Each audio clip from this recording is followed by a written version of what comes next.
Well, hello everybody. It's Wednesday. You will notice that my background looks a little different because lessons have started again. So now I'm coming to you live from my car, just like I did last year. So this is Chattin with CHAP. I am your host, Ginger Wade. It is Wednesday afternoon. It's a smidge after 1, but we're here. We're all here. The gang's all here. It's still nice. I can still have the windows open. I'm not freezing in my car yet. So we are back here to our very familiar little car space for our little Chattin with CHAP time together. Chattin with CHAP. So our topic today is mentor and community. But before I get into that, what I wanted to mention first goes with mentor and community. But I want to encourage all of you veteran mamas out there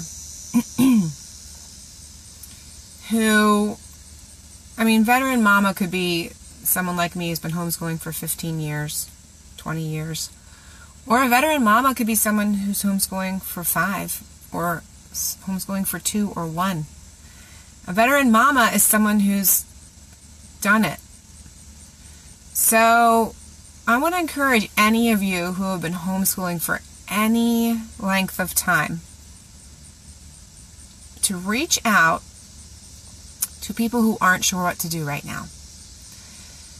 There are so many people in our Commonwealth who are really struggling with what school choice to make this year. Some are terrified to choose homeschooling. Now, those of us who have been homeschooling, we could have been terrified when we started too. But maybe once we got started, it was like, oh yeah, I can do this thing. I encourage you who have been doing homeschooling for any length of time to please reach out to those who want to know their options, who want to know more, especially know more about homeschooling. Reach out to them and share with them your experiences. Share with them your resources, what has helped you. Help them get started. There's lots of people, and CHAP is out there, but not everybody knows about us, and not everybody knows to point people to us. And please do. Please do. If you do know people, please point them to us in these videos, and our websites and stuff like that. But you yourself, if you are homeschooling, you know how it works. And you can reach out to someone and give them the courage to take that step. So that is my encouragement to you, veteran homeschoolers today, to reach out to someone who is really thinking they might want to homeschool, but they're kind of terrified. Please give them the encouragement, or point them in the direction of resources, homeschoolpennsylvania.org or whatever. So my friend Sharon is organizing something here in Elizabethtown for tomorrow night, very last minute, but I'm like, I'm there, so I'm going, and I'm going to tell the local folks about homeschooling and how to start and what it looks like and not to be terrified and that sort of thing. So, do it. You can do it. You can encourage people. You don't have to have anything formal. Just talk to people at soccer practice or whatever, So anyway, reach out to the community around you. So let's jump into mentor and community. Let's start with community. So here's my question for you today. Do you Lone Ranger homeschool? Or are you part of a community? Are you like out there on the dusty plain by yourself? You're the pioneer homeschool family or whatever, and you're doing it. And that's awesome. Or are you part of a community? A co-op, a support group, a pod, whatever you call them these days. Are you part of a group of folks who get together to support each other? Well, there are times when Lone Ranger homeschool happens. I think we went through it just a little while ago. And sometimes there's life circumstances or choices where you're just like, we're doing it on our own. But I think you will find that long distance homeschooling, I don't want to say requires community, but it certainly is a little easier with community. It's easier to do that long haul with the community support, lots of prayer, gets you, seeing out there to the long haul. I can do this thing. So why community? Why is that so important? Well, Philippians 3:17 says, join together in following my example, brothers and sisters. And just as you have us as a model, keep your eyes on those who live as we do. So how do you keep your eyes on those who live as we do? By being with them, right? How can you be an example to someone else? By being with them. So we can't help each other or influence each other unless we're together. And if there's someone that you admire, like, wow, look at that veteran mom. She's wow, I just want to get to know her better. I mean, you got to be in community together in order to know them better and know how they did what they've done, from your viewpoint. Wow, look at her homeschool. And get encouragement, but it requires being together, right? So you can learn from others, but like I said, you can be an example to someone else too. I heard in a speaker once, they said, when you're together in relationship like that, like sometimes we have relationships that have just a season. I have long-term relationships, like forever, years and years, but I have some that last for a few years, some that, a season when my kids were really small or, whatever. But they just, for whatever reason, they kind of fizzle out or people move away or whatever. But when you are together in those relationships, there is something in you that God wants to put in that other person. And there's something in that other person that he wants to put in you. So it's like this mutual beneficial thing that's going on. And obviously it does not happen unless you're in some kind of community, some kind of relationship together. And in that, we might not be conscious of this sharing of character qualities or whatever that's happening in our relationships, but there's always something good in us to share to someone else, and there's always something good in someone else to share to us, to strengthen us and make us better in our character. So that's why we need to be together in community. We learn from each other. So part of this is, and this can be really scary, mamas, get ready. You have to invite people into your mess, right? Whether that's a physical mess in your house, which, in my house it gets pretty messy, or just kind of a different kind of a mess, emotional mess, I don't know.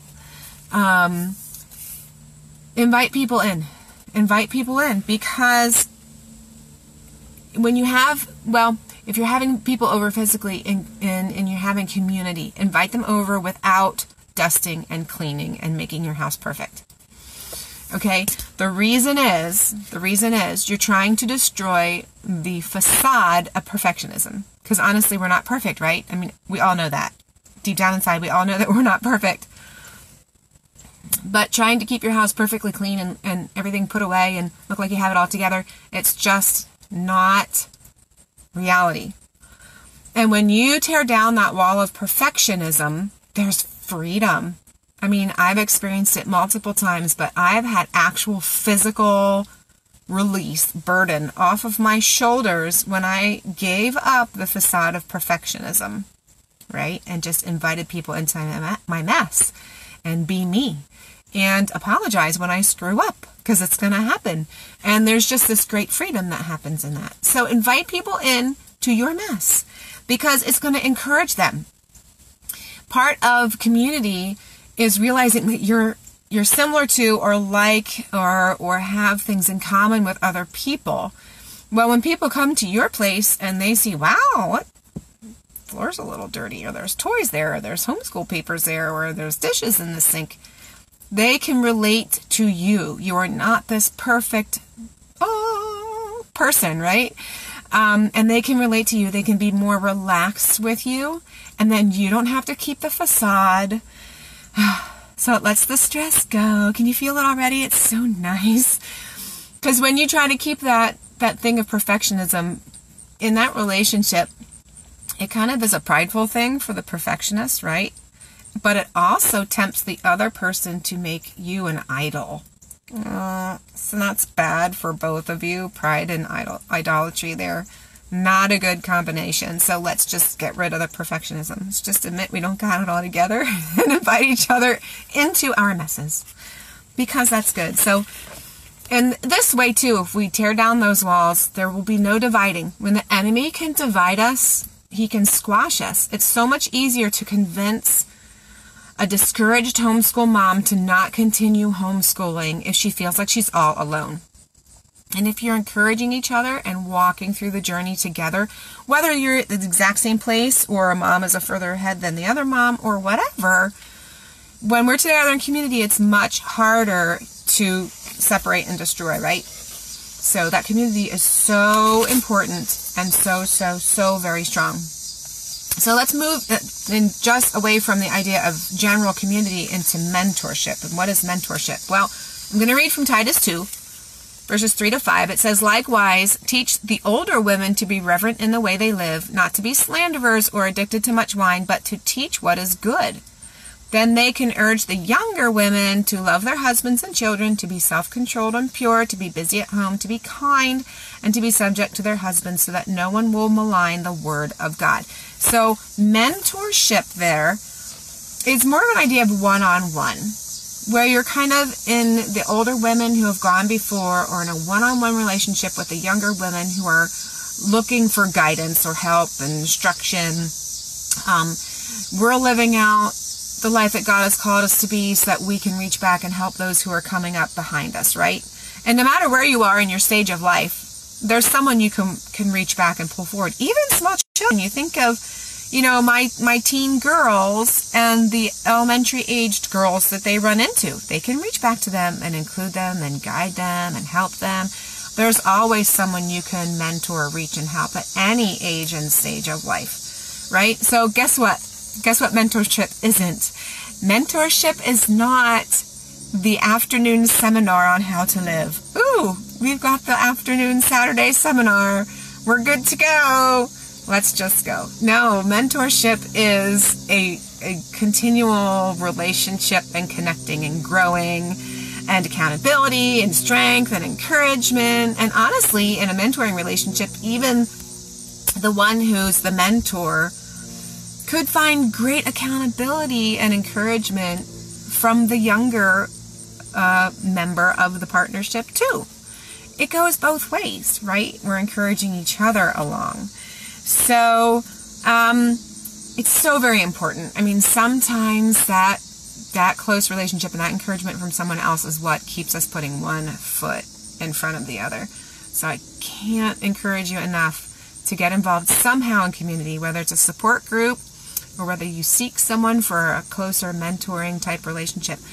I did want to say that there are seasons for lone rangering, right? Like I said earlier, there are times when you just need to pull back and rest.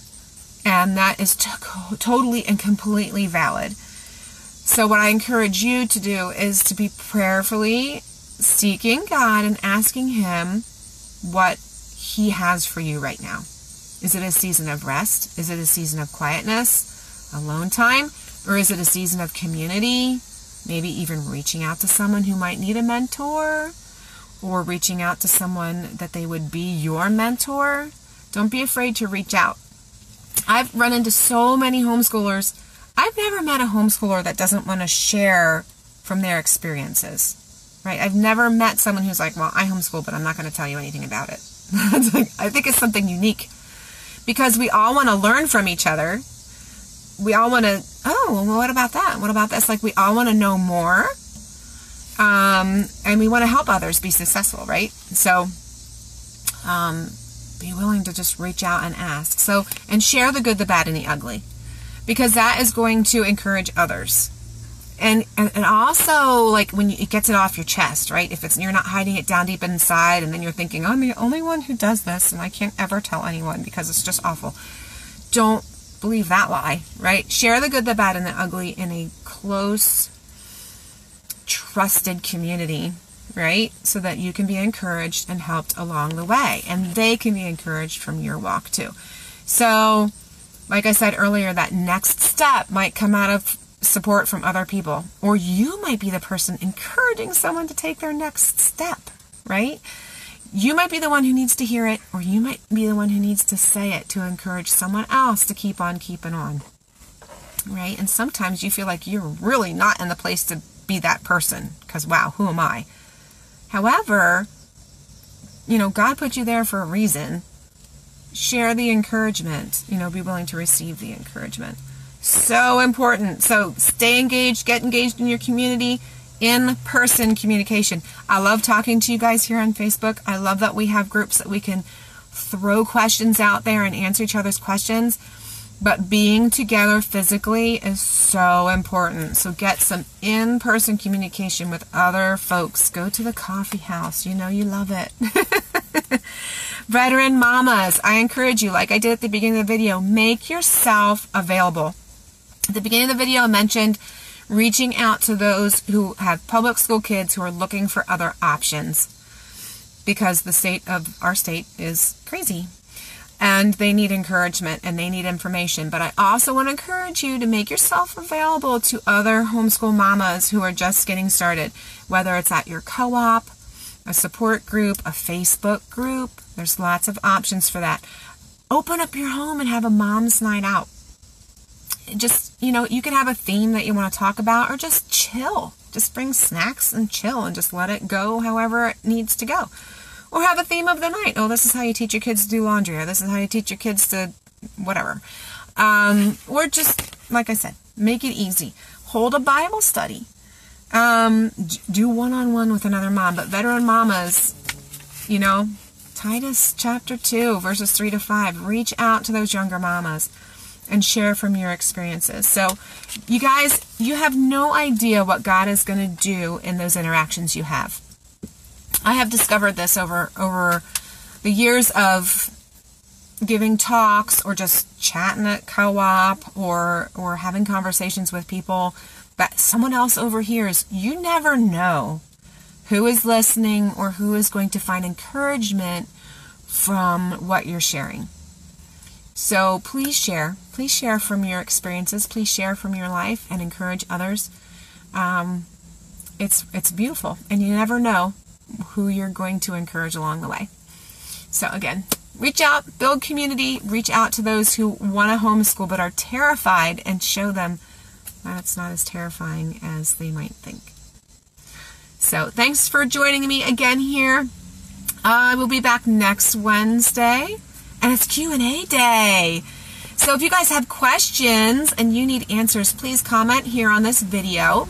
If you're listening to our podcast, you can write into chaponline.com/contact-us. We have a contact form out there on chaponline.com. We want to hear your questions. I would love to answer them for you.